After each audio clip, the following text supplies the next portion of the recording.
Bonjour, bienvenue sur objectifmoto.com pour un nouvel essai. Cette fois-ci, nous avons reçu une Aprilia pour une bonne semaine. Et ce n'est pas n'importe quelle Aprilia, c'est la nouveauté 2013, cette Caponor 1200 qui entre en lice, en directe concurrence avec la Multistrada, bien entendu. Rien qu'à la voir, on peut pas en douter. Donc un trail sportif qui reprend en grande partie le châssis et une partie du moteur de la Dorso Duro 1200. On vous laisse consulter notre site, on l'avait déjà essayé il y a quelques temps. On retrouve donc avec plaisir ce bicylindre en V à 90 degrés, 1200 cm3, 1197 si on veut vraiment être précis, qui développe quand même 125 chevaux à 8250 tours minute. Évidemment, si vous comparez par rapport à la Ducati, celle-là fait 150 chevaux et va chercher sa puissance à 9250 tours minute. Évidemment, sur le papier, l'Aprilia n'est pas favorite.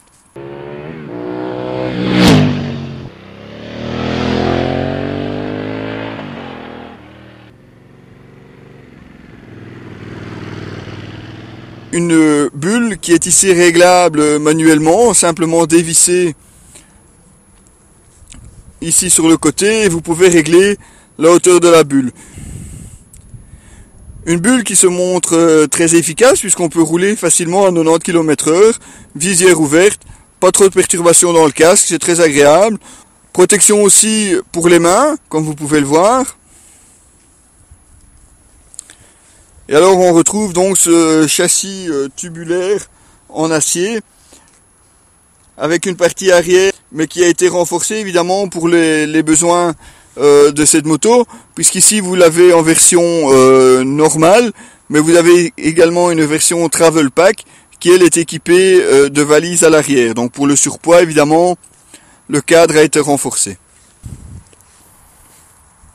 Et alors matez-moi cette coque arrière. Vraiment de toute beauté sur cette Aprilia Caponor 1200. Le feu arrière à LED, vous allez le voir en fonctionnement. Lui aussi, il vaut le coup d'œil.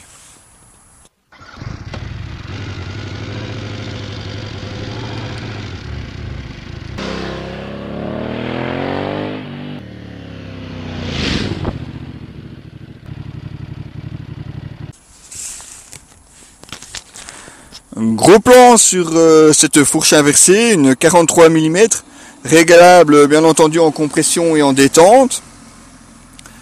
Gros plan aussi sur le freinage ici à l'avant, et oui du Brembo, des disques de 320 mm, étrier fixation radiale, 4 pistons de 32 mm, équipé évidemment de l'ABS.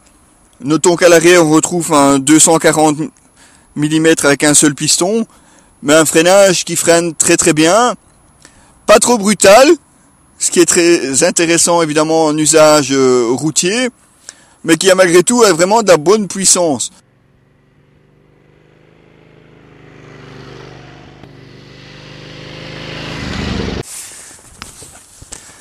À l'arrière, on retrouve donc un mono-amortisseur de marque Sachs. Ici, vous pouvez voir très facilement les réglages plus soft ou plus hard si vous en avez besoin. Notons que sur la version Travel Pack, vous avez droit à l'ADD. Qu'est-ce que c'est que cet ADD? C'est tout simplement une gestion électronique des suspensions, aussi paramétrable selon vos souhaits, mais également un mode automatique qui va de lui-même calculer le poids, que ce soit avec pilote passager, pilote avec les valises, pleines ou pas pleines, qui va donc adapter sa suspension en fonction, mais qui aussi, avec toute une série de capteurs, va adapter la suspension à votre mode de conduite et à la route que vous empruntez. Malheureusement, cette version-ci n'en est pas dotée.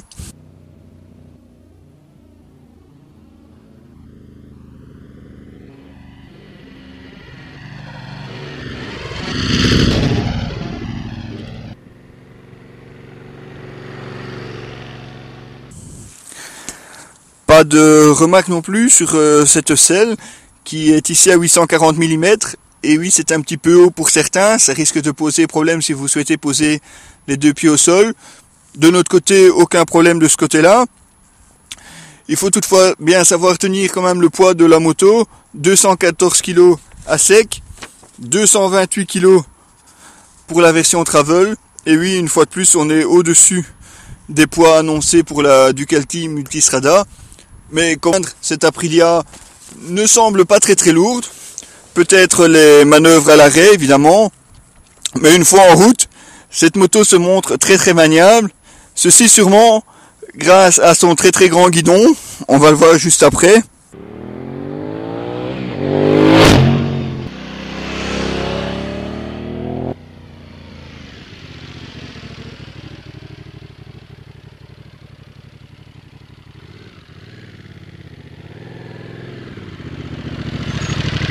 Gros plan ici donc sur le tableau de bord, comme vous pouvez le voir, un tableau de bord entièrement digital, qui est peut-être un petit peu fouillis au départ, parce que vous avez la jauge ici sur le côté, bon le contour, ça on le voit assez bien, la vitesse, mais plein d'autres informations en dessous.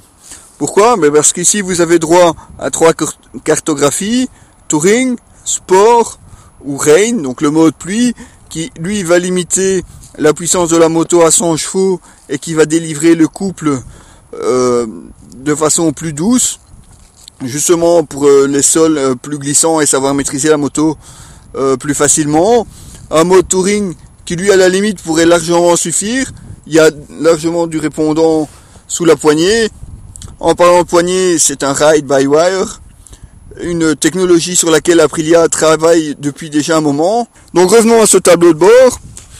On retrouve aussi l'heure et ATC, et oui, la moto possède aussi un contrôle de traction réglable sur 3 niveaux.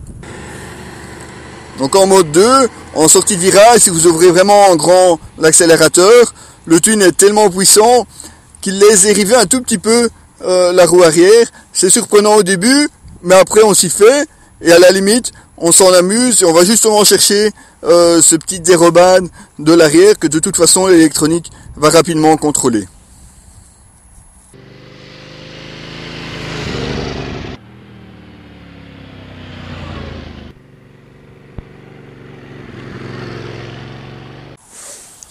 Donc comme on vous le disait, un guidon très large, tout bénéfice évidemment pour la maniabilité de la moto. Au guidon on retrouve ici un bouton mode. Ne vous laissez pas surprendre, ce bouton mode malheureusement n'est pas là pour changer les cartographies. On a même dû aller jusqu'à chercher dans le manuel pour savoir comment les changer, puisque ce bouton mode permet de changer les informations du tableau de bord. Donc évidemment les différents trips, l'heure, votre vitesse maximale, là il faudra se méfier évidemment en cas de contrôle. Et les cartographies, elles se changent en fait au guidon, mais de l'autre côté, sur le bouton start. Une fois moteur allumé depuis 5 secondes, on coupe les gaz et il y a possibilité de changer les cartographies, donc entre tourisme, sport ou pluie. Il fallait le savoir. On retrouve aussi les poignées chauffantes. Et notez aussi que la version Travel hérite d'un cruise control, donc une option supplémentaire en plus des suspensions électroniques. On voit aussi le réservoir qui contient 24 litres, c'est pas mal, 5 litres de réserve comprise bien entendu. Et lors de notre essai, on avait parcouru 216 km et on a remis que 9 litres 7 d'essence. On vous laisse faire le calcul.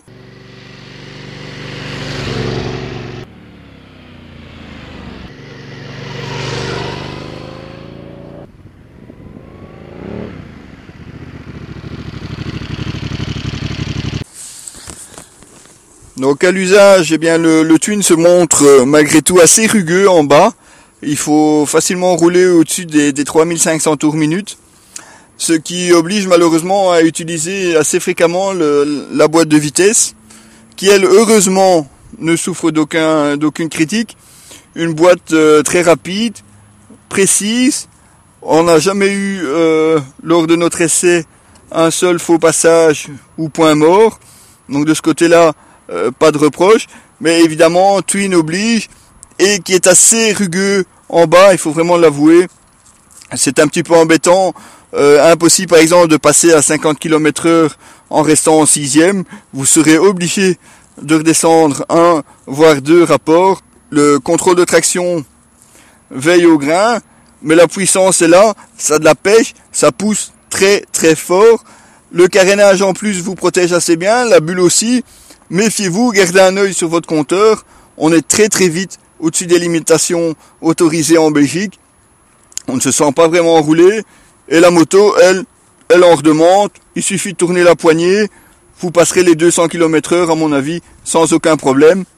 Ah, sauf que en Belgique évidemment, c'est pas autorisé. Voilà, c'était Diabolocile pour objectifmoto.com. On vient de vous présenter avec un grand plaisir cette Aprilia Caponor 1200, un trail sportif donc qui développe 125 chevaux, mais on les sent bien, les chevaux ils sont bien là, évidemment à condition de rester au-dessus des 3500 tours minute. En dessous le moteur est plutôt creux et ça c'est un petit peu dommage, surtout pour une moto qui a une vocation routière, donc qui va vous permettre pas forcément de rouler toujours très très vite, mais qui va aussi vous permettre de rouler en balade. Un petit point donc négatif sur cette moto, mais pour le reste vraiment que du plaisir. On est bien protégé, le carénage et la bulle font très très bien leur travail. On peut aligner les kilomètres, la selle est assez confortable. 24 litres de réservoir, dont 5 de réserve. Là aussi une belle autonomie de ce côté-là. Rappelez-vous, on avait fait plus de 200 km, on n'a pas remis la moitié de l'essence. 3 cartographies, c'est un plus pour la sécurité. On vous inviterait plutôt vers la version Travel. Pourquoi? Parce que vous avez non seulement les valises, mais également en plus, bon, le cruise control c'est peut-être plutôt gadget. Par contre, vous avez droit aux suspensions électroniques. Ça, à mon avis, ça doit être encore un plus sur cette moto. Donc une belle réussite d'Aprilia pour cette moto. Que dire de plus? Eh bien, on aurait aimé la comparer à une Multistrada. Malheureusement, on ne l'a pas eu à l'essai. C'est pas grave, on s'est bien amusé avec cette moto, que ce soit tout seul, que ce soit en groupe. En duo, c'est tout à fait possible. La selle aussi à l'arrière le permet. Un bon trail sportif, on peut le dire. Restez avec nous donc sur objectifmoto.com. Il y aura encore bien entendu d'autres essais. La saison n'est pas encore finie. Il y aura encore d'autres vidéos. On est ici fin août. Les nouvelles Harley vont bientôt arriver. Je suis sûr que on les essayera aussi. Mais restez avec nous, comme on vous le dit, il y aura encore d'autres surprises, d'autres essais sur notre site, dont le casque que vous avez pu voir. Et oui, ce bel revolver Evo, l'article sera aussi sur le site.